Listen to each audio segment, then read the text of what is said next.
So today we will discuss IMF, that is the International Monetary Fund.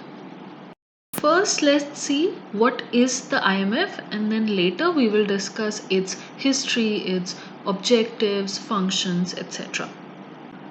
So the IMF is an international organization whose main function is to keep a check on international monetary system and to monitor the financial and economic policies of its member countries. So currently there are 189 member countries of the IMF. One of the primary goals of the IMF is to ensure the stability of the international monetary and financial system. The IMF helps resolve economic crisis, and it works with its member countries to promote economic growth and to reduce poverty all around the world. It also provides temporary financial help to its member countries which are in debt, and especially those countries which have balance of payment problems. Now let's see how the IMF came into existence. So, during the Great Depression of the 1930s, many countries attempted to save their failing economies by raising barriers to foreign trade and by devaluing their currencies to compete against each other for foreign markets, that is, export markets. But these attempts were not helpful because they resulted in a sharp decline of the world trade, and also employment and the living standards of the people of the countries also reduced. So the world was going through an economic crisis. So because of all of this, there was a meeting held in the town of Bretton Woods in the US. So the IMF was born in this Bretton Woods Conference in July 1944 because everyone present in that meeting agreed that such an organization was necessary to, to come out of such an economic crisis. Then in December 1945, the IMF came into formal existence when 29 countries signed the Articles of Agreement to become a member of the IMF. So, because of the Great Depression in the 1930s and then World War II, the IMF was conceived. Everybody thought that it was necessary to create such an organization which can help the world to get out of such an economic crisis and then bring some financial stability in the financial system and reduce poverty all around the world. Now, the countries which joined the IMF between the years 1945 and 1971, these countries agreed to keep their exchange rate in terms of the US dollar. This is called the par value system. But this par value system prevailed only until 1971. This par value system is also known as the Bretton Woods system. After 1971, this system was abolished. So that means after 1971, the IMF member countries were free to choose any form of exchange arrangement that they wished.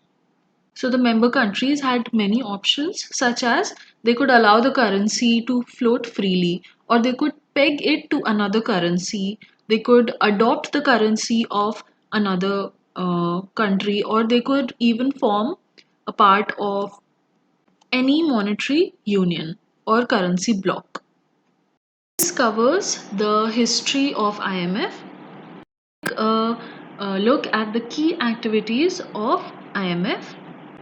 The IMF provides policy advice to governments and central banks of its member countries based on analysis of economic trends. The IMF also provides research, statistics, forecasts, and analysis based on tracking of global economies and markets. Another key activity of the IMF is to provide loans to help countries overcome economic difficulties. The IMF also provides loan on subsidized rates to developing countries to help them fight poverty. And lastly, the IMF provides technical assistance and training to help member countries improve the management of their economies. Now let's take a look at the objectives of the IMF. So the main objectives of the IMF are to promote international monetary cooperation, to facilitate balanced growth of international trade, to promote exchange rate stability, to promote high employment growth, and to reduce poverty across the world. Now let's talk about conditionality.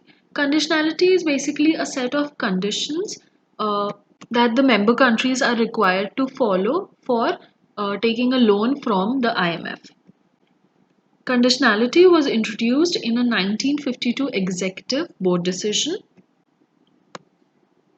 So the member countries basically make a commitment to implement corrective measures and to repay the loans in a timely manner. So the conditions for the member countries to take a loan from the IMF are: first, austerity.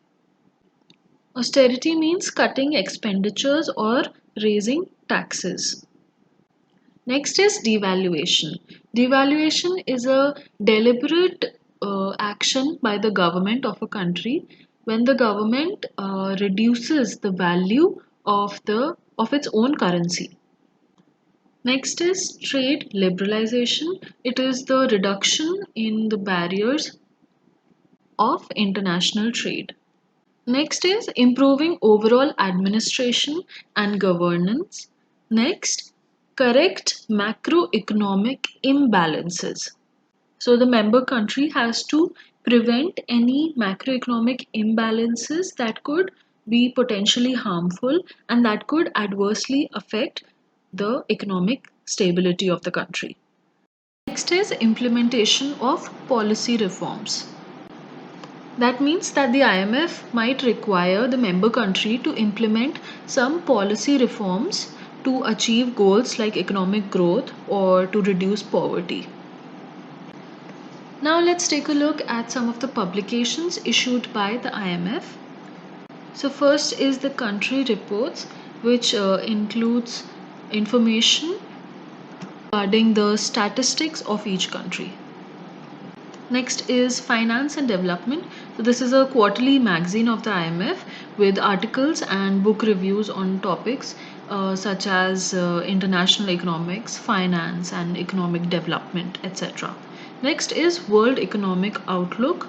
So the IMF staff economists, they analyze the global economic developments during the near and the medium term. So this is what is published in World Economic Outlook. Next is Global Financial Stability Report.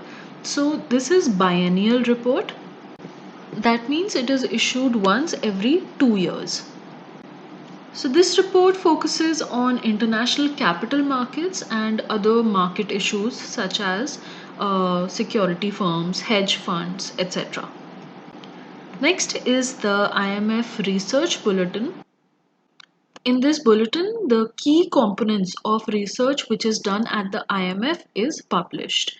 Then lastly, IMF staff papers. So these are economic journal paper which is issued 3 times a year and it focuses on theoretical and empirical analysis of macroeconomic issues.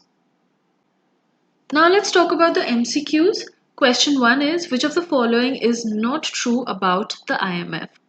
So after taking a look at all of these statements, you will see that the correct answer is option number C. That is, currently there are 193 member countries of the IMF. So this statement is incorrect. Rest of the statements are correct. Why? Because currently there are 189 member countries and not 193. The next question is, the Bretton Woods system of fixed exchange rate system collapsed in. The correct answer is August 1971. We talked about this. We discussed that during 1945 and 1971 the power value system, that is the Bretton Woods system, prevailed. But after that it collapsed in 1971. Next question is, when was IMF established? So IMF was conceived in July 1944, but it was established. That means it began its operation in 1945. That means it formally came into existence in 1945. So don't get confused between these two. And the fourth question is, which among the following are the founding fathers of IMF?